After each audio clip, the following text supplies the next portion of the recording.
Compostelle 2025, départ le mardi 15 avril, Voie du Piémont pyrénéen, Camino del Norte, Camino Primitivo, Compostelle et Fistera. Environ 1800 km à nouveau.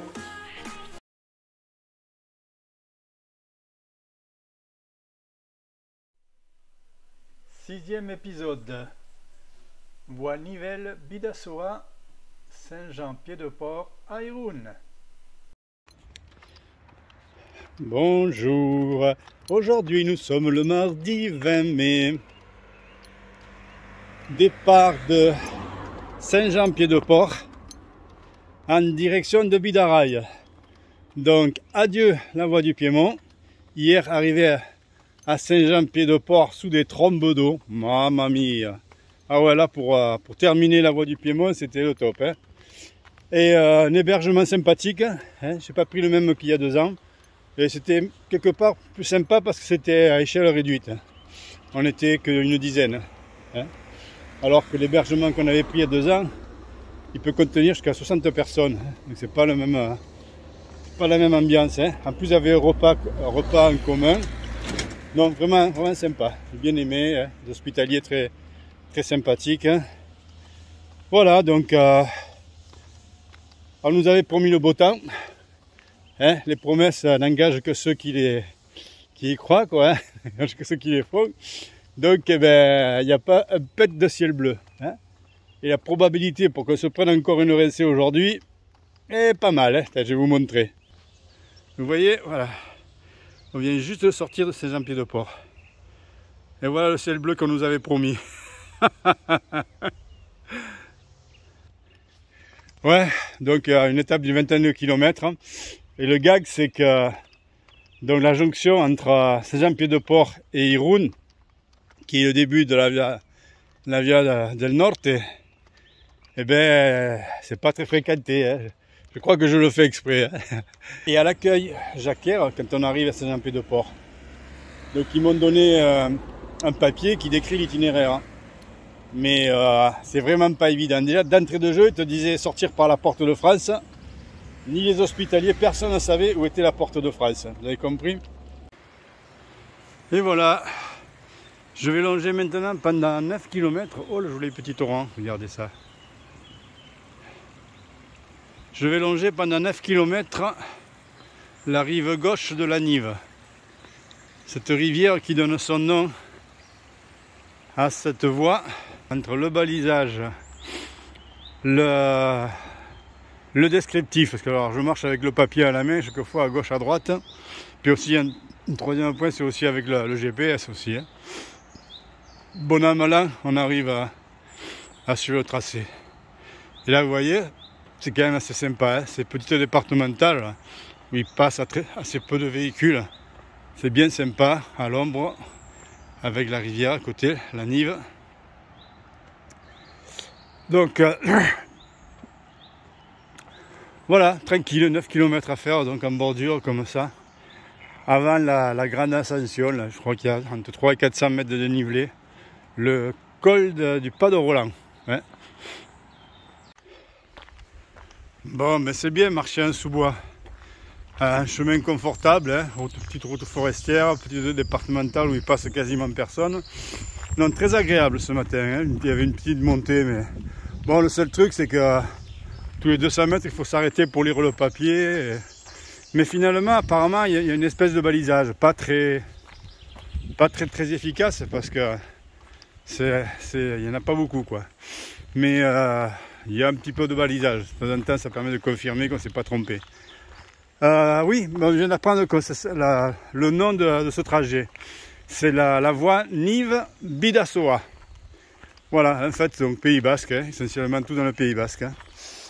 Et puis, au rythme de me répéter, on m'avait dit, après Lourdes, tu verras, il y a du monde. Bon, dégain. On m'a dit, à Saint-Jean-Pied-de-Port, tu verras, il y a du monde. À Saint-Jean-Pied-de-Port, il y a du monde. Mais aujourd'hui, une fois de plus, je marche seul. Nanana, nanana. Ouais, il y avait un troupeau qui partait sur Roncevaux. Alors là, oui, là, il y avait du monde pour monter à Roncevaux. Mais pour aller au nord, il y avait un petit jeune au gîte qui allait faire le Norte aussi, mais lui il allait faire la jonction en bus. Moi aussi d'ailleurs, au départ j'avais envisagé de faire la jonction en bus, hein. Et puis finalement je me suis dit 3-4 jours de plus ou de moins. Ma foi, continuons à pédibus, hein. Puis c'est joli le Pays Basque, hein. C'est vallonné, ça monte et ça descend, mais c'est joli. Voilà, donc maintenant vous le savez, je suis sur la voie Nives-Bidasoa. Voilà, direction Bidaraï. Regardez un peu ça si c'est beau. Depuis quelques instants, je descends à côté de la Nive, la rivière, enfin la rivière, pour l'instant le ruisseau, hein, la Nive. Joli, non? Tout en sous-bois. Vraiment très agréable, très agréable. Pas une seule voiture, pas un pet debout, du magnifique goudron. Voilà. Donc là j'ai passé Irouléguy. Et Irouléguy, c'est du bon pinard paraît-il. J'ai passé plusieurs domaines. Regardez ça, c'est joli, hein. Ça serait en été, ça donnerait envie de se baigner.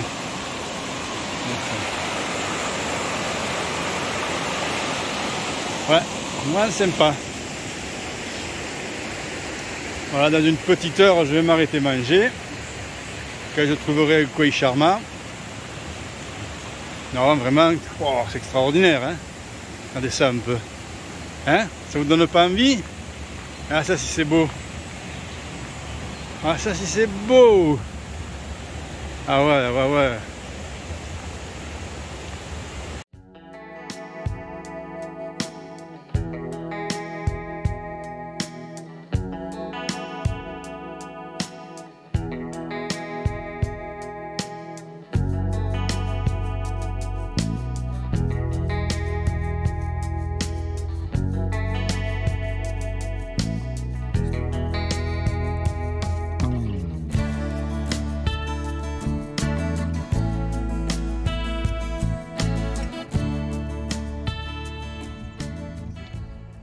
J'ai pas pu m'empêcher de vous donner encore un petit aperçu de la vue que l'on a depuis la route des Crêtes. Je viens de croiser un monsieur qui promenait ses chiens et qui m'a dit qu'il allait faire beau, que le temps allait se lever. Ah, ça fait du baume au cœur.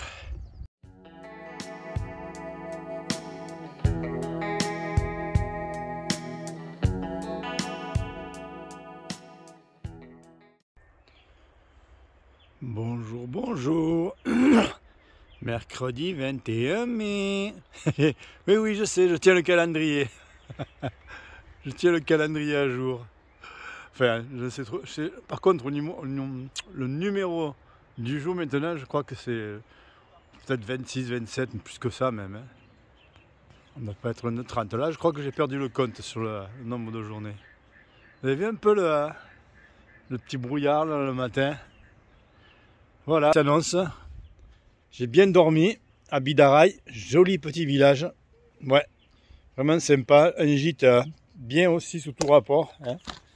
Propre, il y avait un toit avec petit déjeuner, tout ça. Bien, à un prix raisonnable, vraiment impeccable, hein. Si tous les villages sur les étapes avaient des gîtes comme ça serait le pied. Bien dormi aussi. Putain, la première fois que je dors aussi bien. Aujourd'hui, nous quittons Bidaraï pour Espelette. Vous connaissez tous Espelette, hein, pour le piment. Petite étape, hein, de 16-17 km, avec par contre un gros dénivelé. Mais bon, comme vous savez, les montées ne me font pas peur, seulement les descentes. Et ouais, ben, le moral au beau fixe, hein, c'est le cas de le dire, parce que vraiment, il semblerait que nous allons avoir une belle journée, hein. Le matin, il fait toujours un peu frisqué, mais non, bien. Ce matin, il y en avait qui dormaient dans un champ à côté du gîte. Quand tu les vois se lever le matin, quand il fait frais, qu'il faut plier et tout, franchement, je suis bien content d'avoir opté pour l'hébergement, hein. C'est plus de mon âge, moi, c'est gaminerie, hein. Non, ouais, j'en ferai encore du bivouac. Mais dans les conditions de ces journées-là, où il pleuvait quasiment tous les jours, c'est bien plus compliqué quand même, hein. Et puis, mais si on peut se le permettre, un peu de confort, hein. Ça n'a jamais fait de mal à personne, hein. Donc voilà, direction Espelette. Hier, les paysages étaient vraiment jolis, hein. C'était que de la petite route départementale, mais finalement, ouais, on n'en meurt pas. Et puis surtout, il n'y avait pas de circulation et c'était bien joli, hein. On longeait des ruisseaux, des rivières. Non, c'était vraiment une belle étape hier, une belle étape. Ouais, j'ai bien apprécié, hein. Voilà, ben, on va commencer à profiter de ces premiers rayons de soleil pour se réchauffer.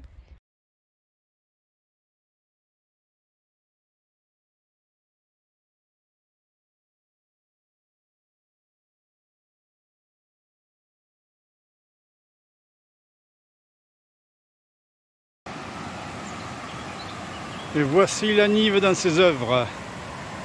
Vous vous rappelez hier le petit ruisseau, là, à un moment donné, que je longeais en sous-bois? Le petit ruisseau est devenu grand. Voilà, la Nive.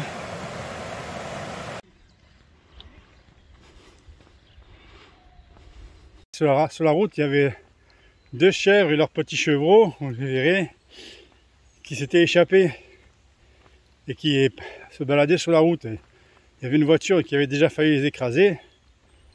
Alors j'ai prévenu le berger, j'ai dit attention, vous avez deux chèvres et leurs chevreaux. Il dit oh ouais, je sais, alors, je vais m'en occuper. Il avait l'air de s'en battre les cacahuètes. Après j'ai croisé deux autres jeunes bergers qui me disent ouais, on y va maintenant. Ah bon. Alors petit débriefing d'hier. Hier j'étais parti de Bidaraï. Alors Bidaraï, superbe. Joli petit village, bon gîte, bon accueil. J'ai rencontré des êtres vivants. Et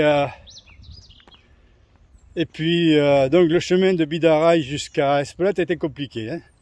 Là je marche sur la voie, la Nive Bidassoa, qui est très peu connue, hein. Il n'y a pas de topo guide dessus. Donc en fait j'ai que les indications papier que m'a donné l'association Jacquère de Saint-Jean-Pied-de-Port.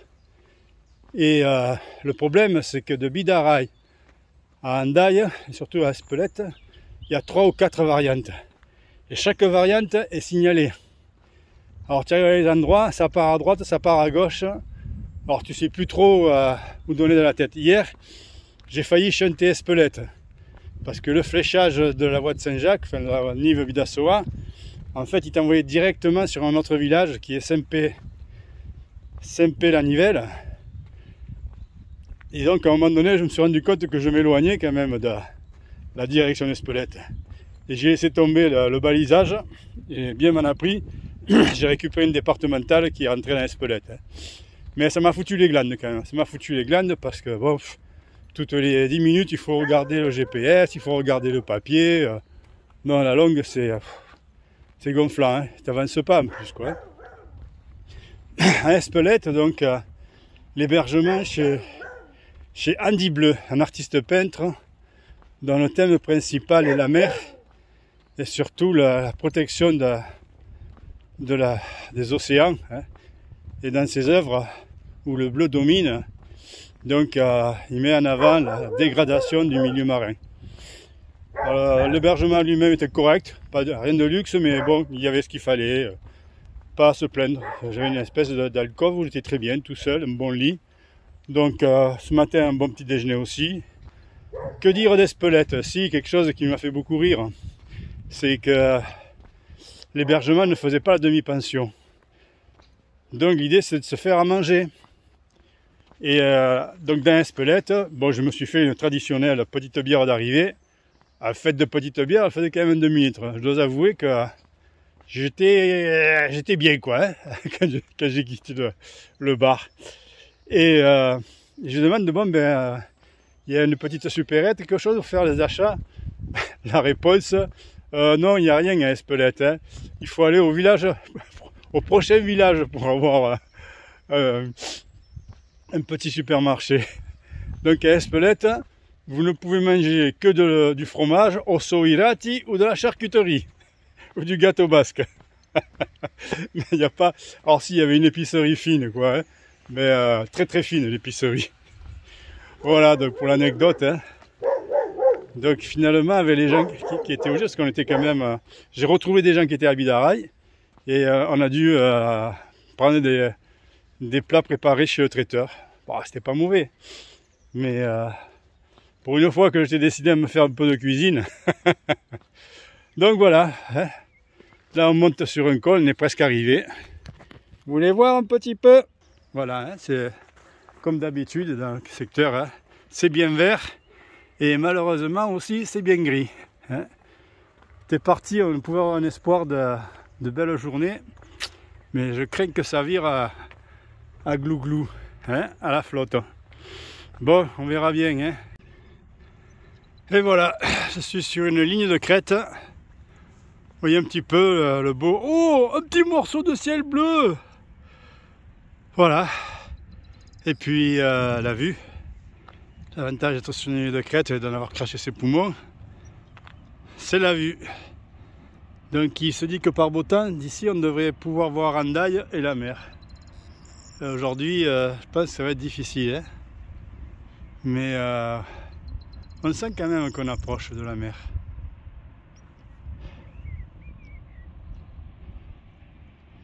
Voilà, donc à droite, ouais, c'est cool, et à gauche, c'est moins cool. On entend même le tonnerre, et parfois on a l'impression que c'est des manœuvres de l'armée. Mais non, c'est des coups de tonnerre. Au loin, là-bas, dans la plaine. On va continuer sur les crêtes. J'ai pas pu m'empêcher de vous donner encore un petit aperçu de la vue que l'on a depuis la route des crêtes. Je viens de croiser un monsieur qui promenait ses chiens et qui m'a dit qu'il allait faire beau, que le temps allait se lever. Ah, ça fait du baume au cœur.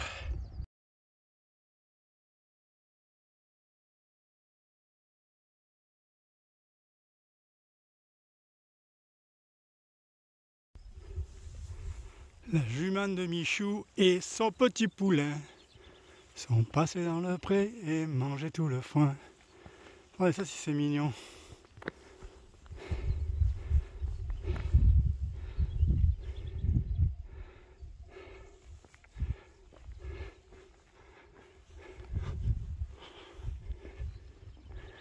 Mon Dieu, qui est beau le petit poulain.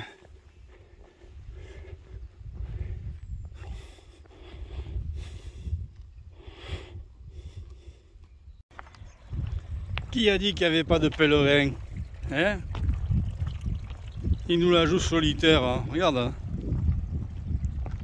Et non, on n'est pas tout seul. Bien sûr que non, qu'on n'est pas tout seul.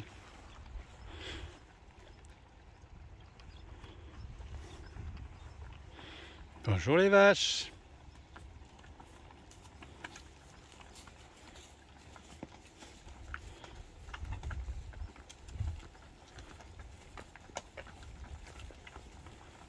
Vous voyez, on ne s'ennuie pas, hein, la compagnie.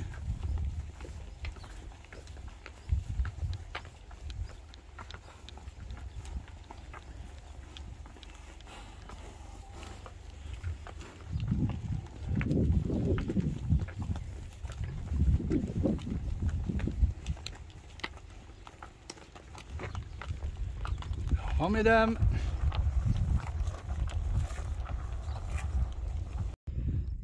Voilà, juste en face, vous avez la montagne de Runes. Celle où on monte avec un petit train au-dessus d'Hendaye. Je ne l'ai pas reconnu tout de suite, mais c'est bien ça. Voilà, et là, vous avez la vallée qui descend vers Hendaye. Et en bas, j'ai Esquelne, mon étape. En fait, il y a une étape qui peut faire 33 km, ça faisait trop.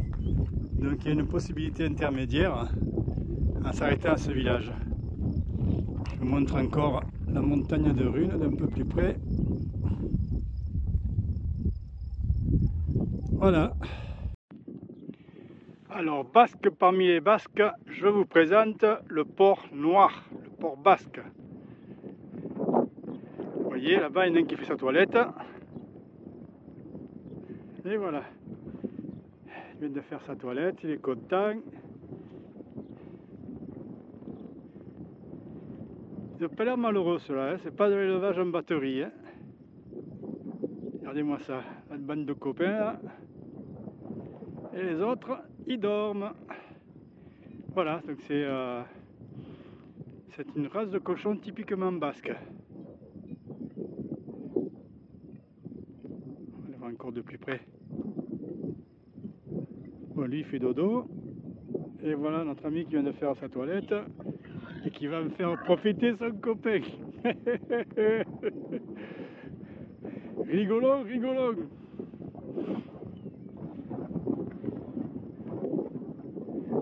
Voilà, c'est la bande. Allez. Je suis une bande de jeunes à moi tout seul. Je suis une bande de jeunes, je me fends la gueule. Oh là là, il y en a un qui arrive à la course.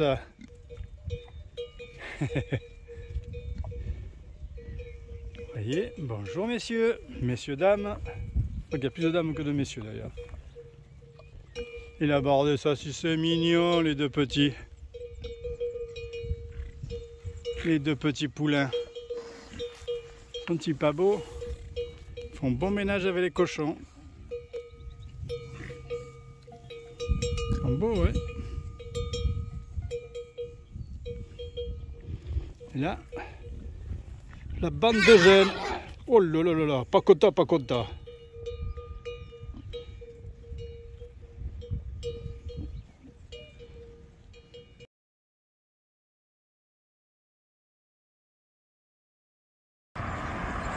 Bonjour, bonjour.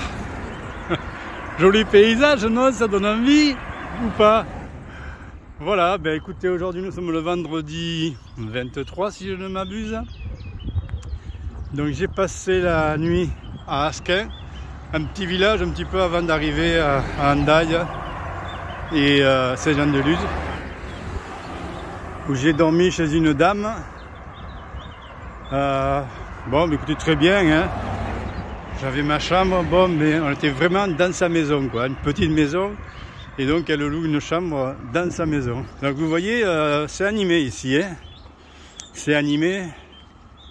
Donc hier, une étape bien sympathique, pas trop méchante, il y avait 18-20 km. Ah non, non, non, plus que ça. Hier c'était l'étape à 23. Mais bien, bien. Hein? Donc vous verrez quand je publierai nos amis les cochons basques, la superbe vue sur la montagne de Rune et quand on arrive au-dessus d'Asquin. Donc hier, ouais, une journée sympathique, une étape sympathique, hein, pas de boue.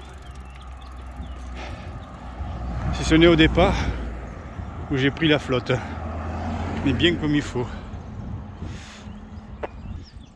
Voilà, et donc aujourd'hui donc j'ai décidé de faire Asquin Saint-Jean-de-Luz.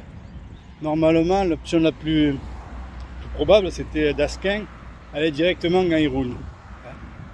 Mais bon, on arrive à la fin du deuxième tronçon, là, la fameuse voie Nive-Bidassoa, et donc j'ai préféré me rendre à Saint-Jean-de-Luz où il y a un donativo. J'y serai rapidement parce qu'il n'y a que 10 km. Et ça me permettra encore d'avoir au moins un après-midi de repos. Parce que après Irun, la première étape donc de Camino del Norte, elle est quand même costaud. Hein. Il faut monter 300 mètres de dénivelé au moins minimum. Et elle est réputée quand même relativement ardue. Donc je préfère me reposer avant.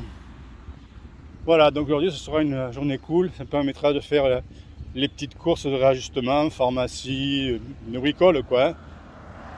J'ai plus de pommade pour les pieds, donc je vais en racheter des bêtises comme ça.